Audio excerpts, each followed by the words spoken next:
হালধীয়া কাগজ যিখনত আমাৰ চহী আৰু তেওঁলোকৰ চহী আছিলে, আমি নাই অনা দেখিবলৈ ভাল, কিন্তু তেওঁলোকৰ হাতত যিখিনি জমা দিছিলে সেইখিনিতো দেখাব পাৰিব লাগিছিলে যে আমি এইটো কাম কৰিছিলোঁ, কিন্তু তেওঁলোকে আজি সেইটো দেখাব নোৱাৰিলে।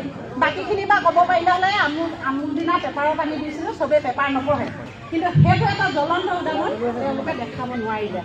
সেই কথাখিনিকে মই আজি কৈ সসন্মানে আমি সকলো ৰাইজ লগ লাগি আজি মিটাৰ বক্সখিনি স্মাৰ্ট মিটাৰখিনি ঘূৰাই দিছোঁ।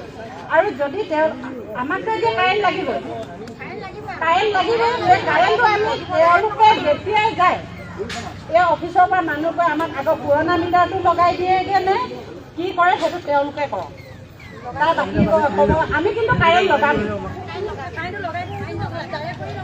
আমি ডাইৰেক্ট লগাইছোঁ, তাত অঘটন হ'লে কিন্তু APDCL জগৰীয়া হ'ব, APDCL জগৰীয়া হ'ব। কিন্তু যদি এই কাৰেণ্ট লগোৱাৰ কাৰণে আমি কোনো ইলেক্ট্ৰিচিয়ান নহয়, আমি পাব্লিক হয়, আমি ইলেক্ট্ৰিকৰ বিষয়ে একো নাজানো, আৰু সেইটো কাৰণে যদি কাৰেণ্টত লাগি কাৰোবাৰ কিবা অসুবিধা হয়, কিবা লোকচান হয়, তেতিয়া APDCL জগৰীয়া হ'ব। আৰু মৰাণ সংমণ্ডলৰ যিখিনি বিষয়ববীয়া আছে, কৰ্মচাৰী আছে, তেওঁলোককহে আমি আহি পেলাই আকৌ ইয়াত চাৰ্চ কৰিম, ধৰিম, আৰু তেওঁলোকে উচিত মূল্য আকৌ আমাক দিব লাগিব। এয়া আমাৰ ক'বলগীয়া কথা।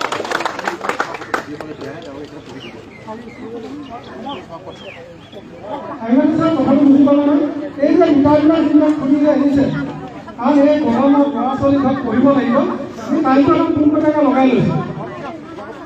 তাৰ কাৰণে আপোনালোকে যি পিছত মানে মিটাৰ বেলেগ মিটাৰ লগাই যি লগাই কৰিব, আজি আপোনালোকে অনুৰোধ কৰি থৈ লওঁ যাতে এই মিটাৰ খোলা মানুহসকলৰ কাৰেণ্টটো আপোনালোকে গৈ আকৌ কাটি থৈ নাহে, কাৰণ মানুহখিনি চলিব কেনেকৈ।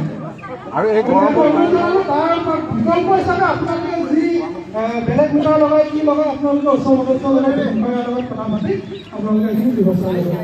আমাৰ যিসকলে কৰা নাই তেওঁলোকে স্মাৰ্ট মিটাৰ দিব। মই এটা যুক্তিতে কথাটো, আমি আপোনালোকক স্মাৰ্ট মিটাৰ উলিয়াই দিবলৈ কোৱা নাই, ৰাইজে অফিচত উলিয়াই দিছে।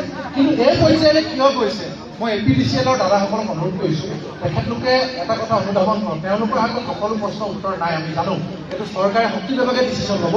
কিন্তু চাওক, মই এজন খেতিয়ক, মই হাল বোৱাটো মোৰ দায়িত্ব। মই প্ৰথম পথাৰত হাল বাবলৈ মই কাঠৰ নাঙলটো লৈ যাওঁ। যদি পথাৰত বাৰিষা যদি নিয়মমতে মাটি বোকা হৈ থাকে, পানী থাকে, মই কাঠৰ নাঙলে হাল বাম, হয় নে নহয়? যদি বোলে পানী নাই, পথাৰ টান হৈ আছে, তেতিয়া মই ঘৰলৈ আহি চিংফ নাঙলটো লৈ যাম, হয় নে নহয়? মই হাল বাবই লাগিব, হাল বোৱাটো মোৰ দায়িত্ব, হয় নে নহয়? আৰু যদি চিংফ নাঙলেও কামত নিদিয়ে, তেতিয়াহ'লে মই পাও হেৰু মাৰিব লাগিব, ডবল কোৰ মাৰিব লাগিব, হয় নে নহয়? কাৰণ মই ঠিক তেনেকৈ আমি প্ৰথম আহিছোঁ মেমৰেণ্ডাম, 10 দিনৰ সময় বান্ধি দিছোঁ, 10 দিনৰ ঠাইত 15 দিন 20 দিন অপেক্ষা কৰিছোঁ। তাৰ পিছতো যদি আমাৰ কথা নুশুনে, কাঠৰ নাঙল চিংফ নাঙলে কাম নকৰা লাভ হৈ ডবল কোৰ মাৰিব লাগিব, হয় নে নহয়? গতিকে আমাৰ এই পৰ্যায়ে যাবৰ কাৰণে APDCL চৰকাৰে বাধ্য হয়নে? গতিকে আমাৰ হাতত কোনো দুখ নাই, আমি আমাৰ কাম কৰিবই লাগিব। কাৰণ দূৰৰ পৰা আমি দেখি আছোঁ